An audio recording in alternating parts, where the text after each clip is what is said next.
L'une d'entre vous m'a écrit dernièrement et m'a posé une question que j'aimerais répondre dans cette vidéo pour que ça puisse profiter à d'autres personnes. Cette dame m'a demandé, Mad Karine, que feriez-vous aujourd'hui si jamais vous perdez tout? Comment est-ce qu'on doit se comporter lorsqu'on a tout perdu et qu'on veut rebâtir sa fortune? Alors aujourd'hui, dans cette vidéo, je vais vous donner des petites astuces. Je vais vous dire exactement comment bâtir sa fortune à partir de rien ou lorsqu'on a tout perdu.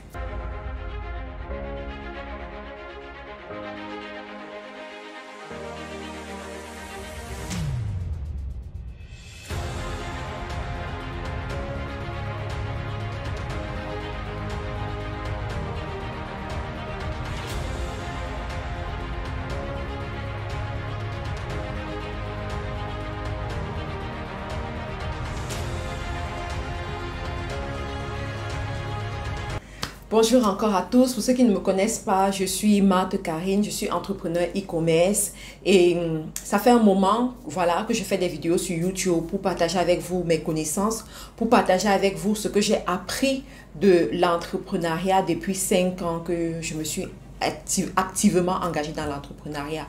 Alors, quelles sont les choses que vous pouvez faire si jamais vous perdez tout ou si jamais vous vous retrouvez dans cette situation où vraiment vous avez tout perdu, que moi aussi je ferais si jamais je perdais tout.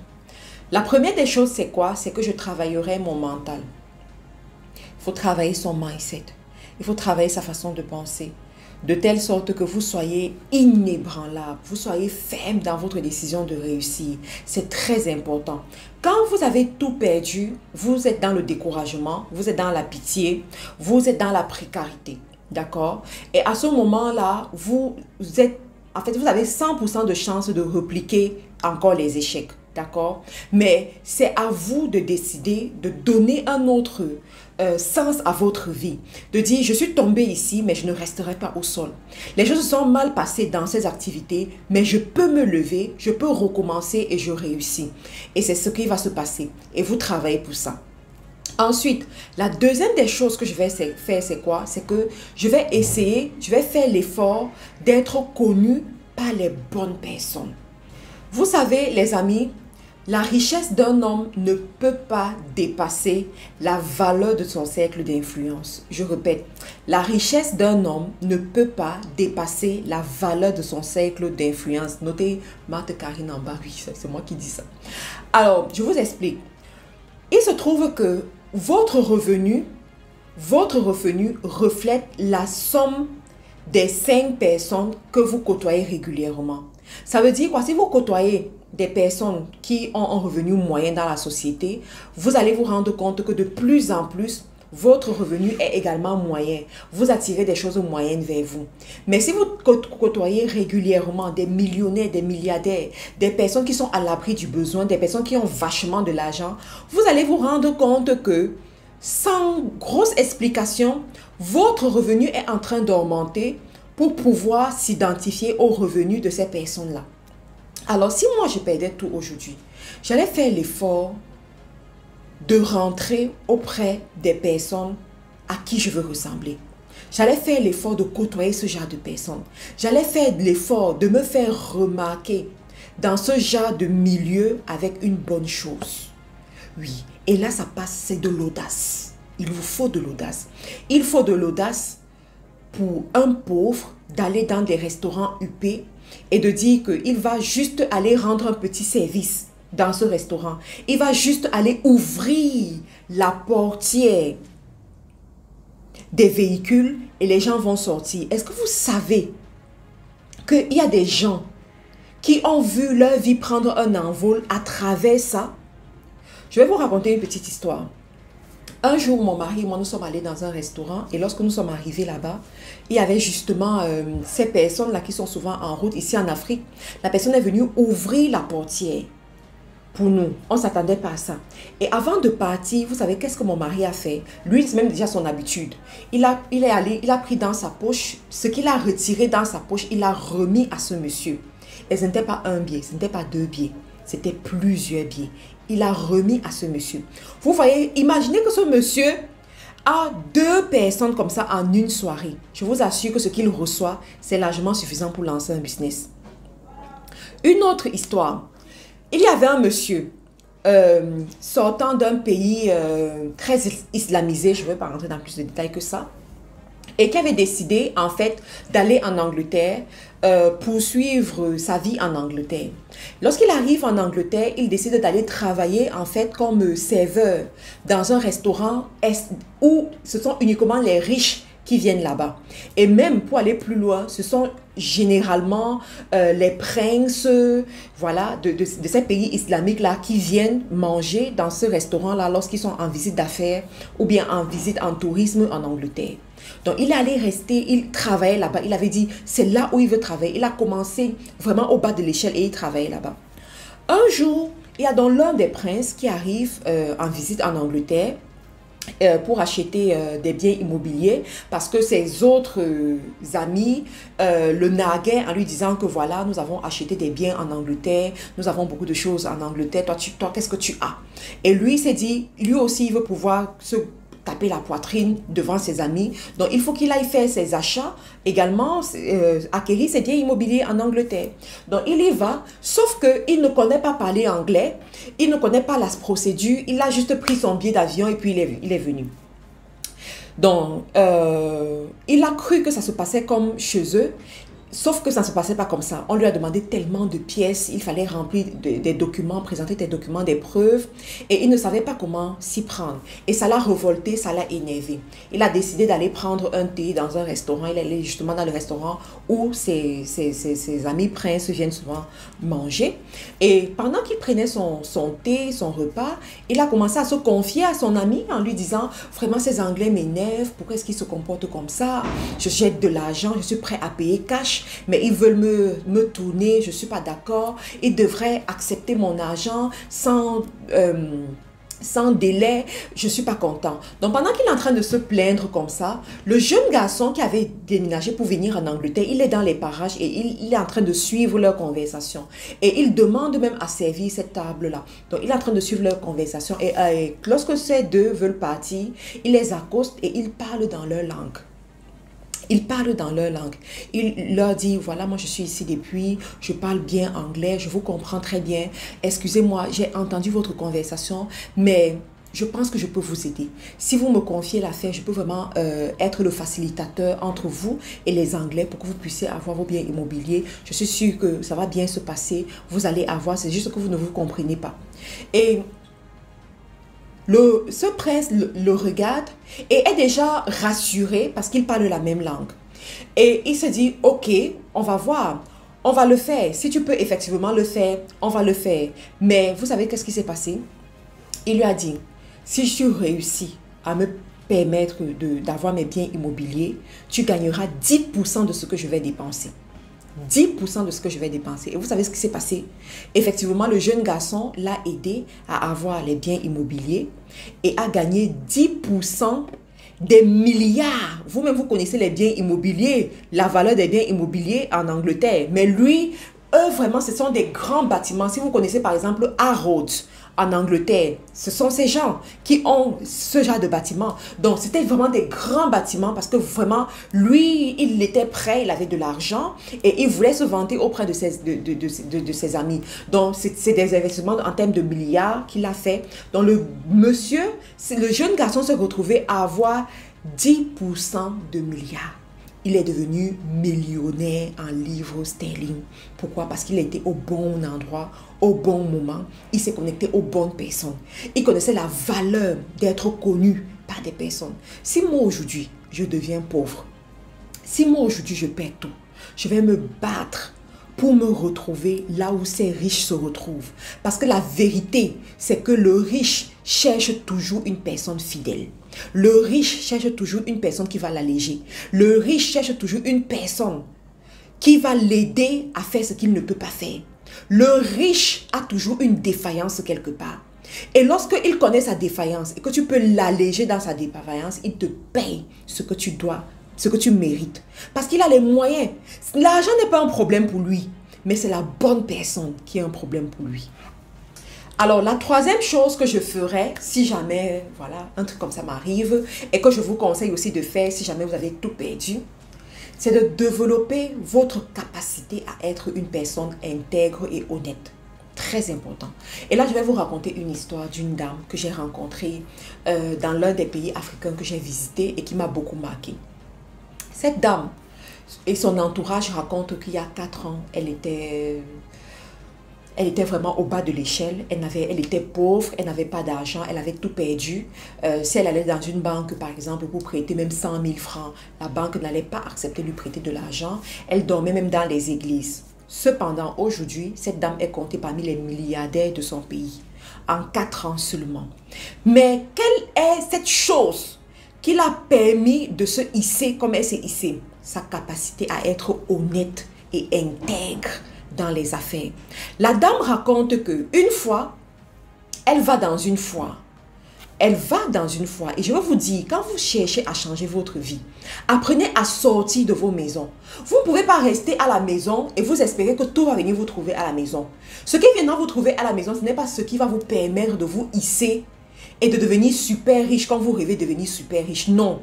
Sortez, allez rencontrer les gens, allez rencontrer des étrangers. Donc, elle raconte qu'il y avait une foire et elle est sortie, elle allait à cette foire. Elle a demandé à être une petite hôtesse à la foire. Sauf qu'arrivée à la foire, les exposants internationaux qui sont venus à la foire, je ne vais pas rentrer dans trop de détails, donc, les exposants internationaux qui sont venus à la foire n'ont pas vendu tout leur stock. Ils s'étaient préparés, ils avaient pris beaucoup de marchandises, mais ils n'ont pas fini leur stock. Alors, elle leur a dit, moi, je peux vous aider à vendre votre stock, même si je dois faire le porte-à-porte, je vais le faire et puis je vais vous aider à vendre tout votre stock et puis je vais vous renvoyer votre argent. Écoutez bien cette histoire, parce qu'il y a beaucoup parmi vous, vous voulez de l'argent, mais vous n'êtes pas prêt à retrousser les manches et aller travailler. Vous n'êtes pas prêt à vous salir. Vous n'êtes pas prêt à sortir sous le soleil. Vous n'êtes pas prêt à sortir de votre zone de confort. Écoutez cette histoire. Donc, la dame, elle leur dit, écoutez, moi, je vais vendre. Et eux, ils se disent qu'on n'a rien à perdre. On a payé le transport pour arriver. On a dédouané la marchandise. Est-ce qu'on va encore reporter la marchandise et rentrer dans nos pays avec arriver, payer le transport et payer encore la douane pour rentrer dans le pays? Donc, autant laisser à cette dame, si elle dit qu'elle va vendre et nous rembourser, si elle vend tant mieux, si elle ne vend pas, tant pis. Bon, voilà quoi. On considère que ce sera une bonne action. Donc, c'est ce qu'eux, ils se sont dit et puis ils lui ont donné la marchandise. Cependant, la dame, elle prend la marchandise, elle fait effectivement le porte-à-porte, elle se balade dans les marchés, elle propose et en quelques mois, tout le stock de marchandises est fini. Lorsque le stock de marchandises est fini, elle leur renvoie l'argent. Lorsque ces Européens, ces gens, ces étrangers, ils voient qu'elle a renvoyé l'argent, ils se disent que my God, ça peut être quelqu'un de spécial. On n'a jamais vu un Africain dans son pays être aussi intègre. On n'a jamais traité avec un Africain. Surtout, j'allais dire le nom du pays, mais je me tais. On n'a jamais traité avec un Africain et on l'a vu tenir sa parole et rendre compte de cette façon. Ça veut dire que cette personne, on peut faire les affaires avec elle. Du coup, la dame aussi, proactive, très forte et qui n'a pas peur de sortir de sa zone de confort, elle dit, j'aimerais venir vous rencontrer là où vous êtes et voir comment est-ce qu'on peut faire les affaires ensemble. Elle se bat, elle paye son billet d'avion, elle part là-bas, elle les rencontre, elle leur dit, moi je veux vendre votre marchandise dans mon pays, je veux vendre votre marchandise en Afrique dans mon pays, est-ce que c'est possible? Ils disent que oui, c'est possible, tu n'as qu'à payer ta quantité et puis on va te livrer et puis tu vas dédouaner et puis tu vas vendre. Elle dit, la vérité c'est que je n'ai pas d'argent pour acheter le stock chez vous. Je ne peux vraiment pas acheter parce que je n'ai pas d'argent. Et c'était vrai. Mais je suis une personne honnête. Si vous me faites confiance, vous me donnez la marchandise, je vais la vendre, je vais vous renvoyer l'argent. Rappelez-vous de ce qu'elle avait fait dans le passé. Alors cette personne, c'est pour ça qu'on dit que dans la vie, il y a la dimension chance, en fait. Mais la chance sourit à ceux qui sont préparés. Moi, c'est ce que je crois. Donc, ces fournisseurs disent, ok, tu as quand même déjà prouvé que tu es une personne de bonne moralité, une personne intègre, on peut te faire confiance. Ils lui donnent une petite marchandise. Ils disent, voilà, tu vas d'abord prendre cette marchandise, tu vas vendre et on va voir comment ça va se passer. On a déjà des clients là-bas, tu seras notre middleman. À travers toi, nous allons servir nos clients qui sont déjà sur place. Est-ce que c'est ok? Elle dit, ok, il n'y a pas de souci. Elle commence comme ça. Premier stop. Elle écoule, elle renvoie encore l'argent dans les délais. C'est comme ça qu'elle s'est retrouvée en train d'accueillir des conteneurs, jusqu'à ouvrir des boutiques où elle écoule ce produit dans son pays. Et puisque ces gens ont pris la peine de la former, parce que dans les affaires, tu ne peux pas faire ce genre d'affaires sans qu'on ne te forme.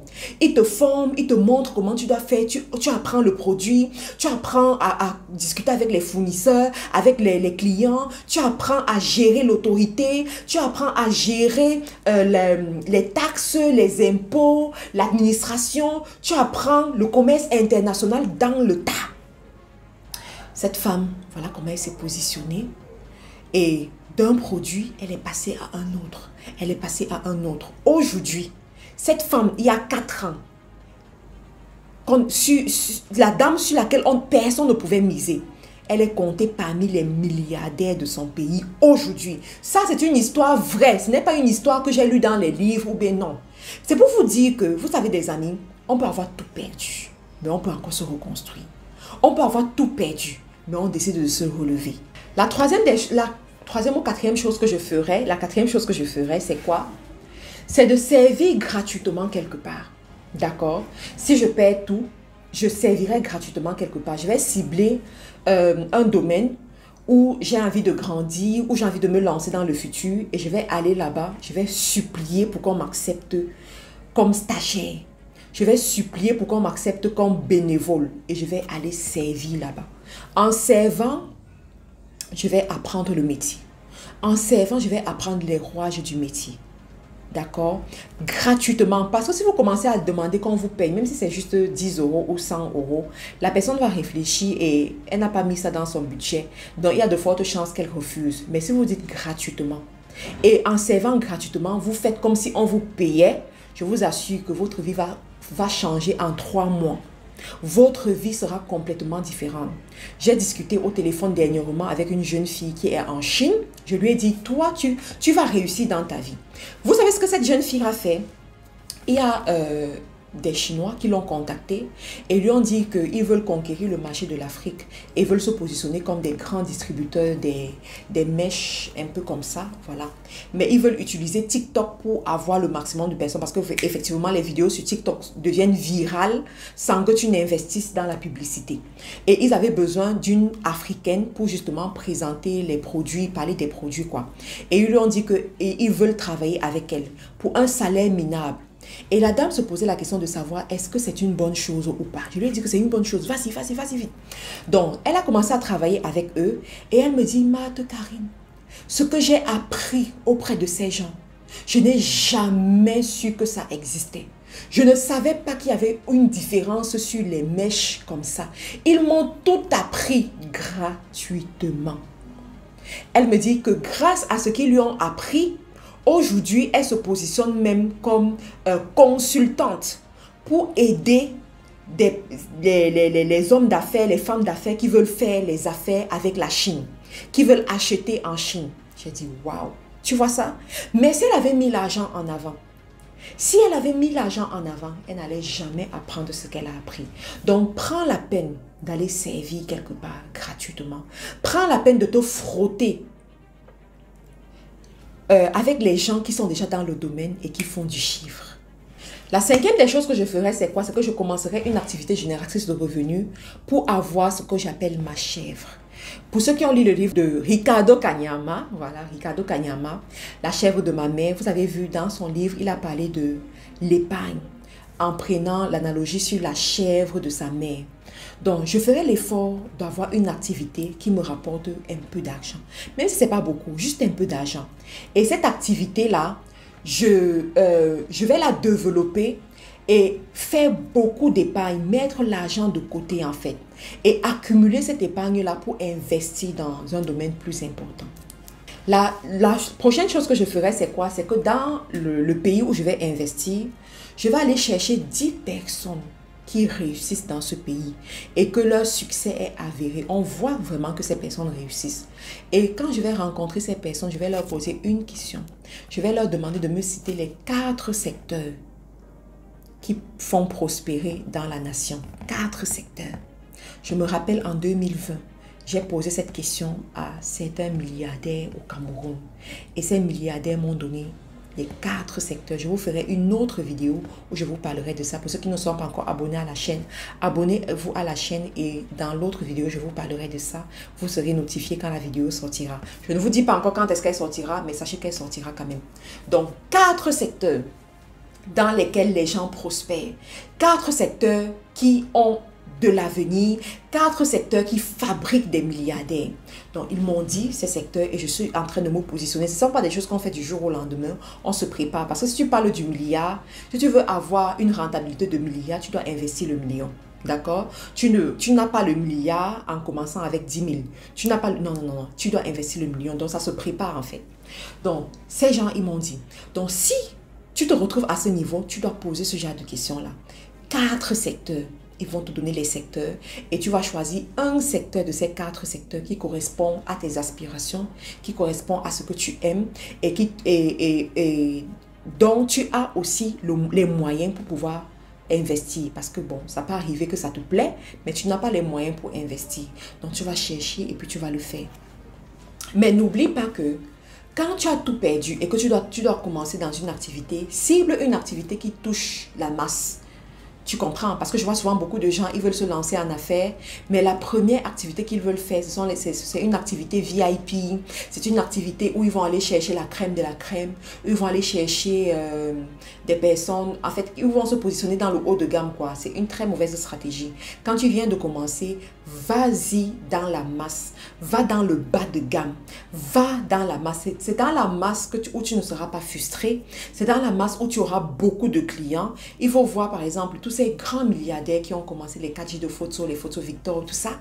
Quand ils ont commencé avec les échoppes, en fait, les alimentations, les alimentations où ils vendent les denrées alimentaires, des trucs de ce genre.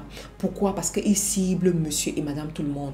Et c'est ça qui a permis en sorte qu'ils génèrent un cash flow important qui leur permet de faire des tontines, qui leur permet d'être crédibles auprès des banques pour avoir des financements afin de s'engager dans des projets encore plus importants qui nécessitent beaucoup de fonds.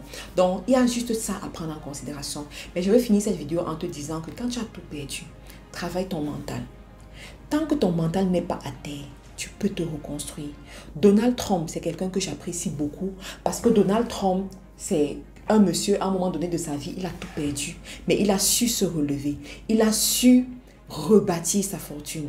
Donc, aujourd'hui, tu peux avoir perdu ta fortune, mais tu peux la rebâtir. Tu dois avoir confiance en toi. Tu dois être focalisé sur ton objectif. Tu dois être humble. Tu dois être intègre. C'est pas parce qu'on t'a arnaqué et on t'a fait perdre ta fortune que toi aussi tu vas devenir un arnaqueur et mal te comporter. C'est juste attirer la malchance, attirer les mauvaises choses vers toi. Donc évite ça et puis travaille. Entoure-toi des bonnes personnes. Sois focalisé sur ton travail et tu verras les bonnes choses vont bien se passer les choses vont bien se passer pour toi et tu vas voir comment ta fortune ne fait que augmenter, tes greniers ne fait que se remplir, ton nom est de plus en plus grand dans le pays dans lequel tu es de plus en plus respecté, les gens te citent pour exemple. Je te remercie d'avoir pris la peine d'écouter cette vidéo jusqu'à la fin. Si tu as besoin de me contacter pour un rendez-vous, des conseils, tu peux le faire. Toutes les informations sont dans la description de la vidéo. Pour ceux qui ont oublié, en ce moment, nous sommes en Black Friday. Vous pouvez prendre les formations à 30% de réduction.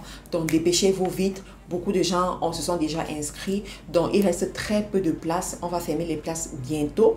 Pour ceux du côté de Yaoundé, au Cameroun, nous allons bientôt ouvrir notre centre de formation des métiers du digital du côté de Yaoundé. Applaudissez pour moi. Oui, applaudissez là où vous êtes. Je suis très contente. Je me sens vraiment très heureuse de vous annoncer ça parce que ça a été le parcours du combattant. Ça n'a pas été facile. Ça a été très difficile. Depuis 2020, vous me suivez. Vous suivez tout ce qui est arrivé, tout ce qui était imprévu. Mais comme je dis souvent, quand la vie te jette des citrons, fais-en des limonades. Et voilà une autre limonade que j'ai réussi à confectionner avec les citrons que la vie m'a lancé. Et du côté de Yaoundé, nous allons ouvrir notre centre au quartier Bastos. Donc pour ceux qui connaissent un peu Yaoundé, quand on parle de Bastos, vous-même vous savez ce que ça veut dire. Donc je suis très contente, je suis vraiment contente. Du côté du Gabon également, nous allons commencer avec les formations de community manager. Le Gabon, c'est un pays qui me tient beaucoup à cœur. Je suis très contente de savoir que je vais contribuer au développement de ce pays avec nos formations. Je vais contribuer à lutter contre le chômage dans ce pays avec nos formations, étant donné que tous ceux qui se forment chez nous, ils sont prêts à l'emploi. Nous-mêmes, on les connecte à des entrepreneurs en Europe, en Amérique du Nord. Donc ça, ce n'est vraiment pas un problème. Et très bientôt aussi, on sera en Côte d'Ivoire à Abidjan. Parce que de ce côté aussi, on est en train de s'activer, de travailler énormément. Je suis très honorée de pouvoir faire ça aussi en Côte d'Ivoire. Parce que comme je dis toujours, la Côte d'Ivoire, c'est mon pays de cœur, quoi. Je me dis souvent que j'aurais dû naître ivoirienne. Mais bon, c'est mon pays de cœur. J'aime beaucoup la Côte d'Ivoire. Et je veux vraiment propulser le développement de la nation à travers nos formations, aider à lutter contre le chômage, aider les femmes à se lever, aider les femmes à faire des choses, aider les jeunes en général. Parce que les formations en présentiel sont ouvertes à tous. Donc, je reçois tellement de vos témoignages, tellement de vos retours satisfaisants, ça me fait chaud au cœur et ça me fait comprendre que le travail que je fais n'est pas en vain. Toutes les actions que je mets sur pied, ne sont pas vaines, elles portent du fruit, elles transforment effectivement des vies et je suis très honorée. Merci encore les amis, continuez à me donner de la force, continuez à m'encourager à travers vos messages que vous laissez sous les vidéos. Chaque une heure, je viens, je lis vos messages et je suis très honorée. Quand vous recevez un cœur sur vos messages sur YouTube, ce cœur vient de moi. C'est moi-même qui vais cliquer sur le cœur. Mes équipes, ils le savent. C'est ma Karine, celle qui met le cœur. Parce que je veux lire vos messages. Je veux voir ce que vous laissez. Je veux ressentir vos ondes positives, quoi. Donc, merci encore les amis. Passez une très bonne journée. Et on se retrouve à une autre vidéo.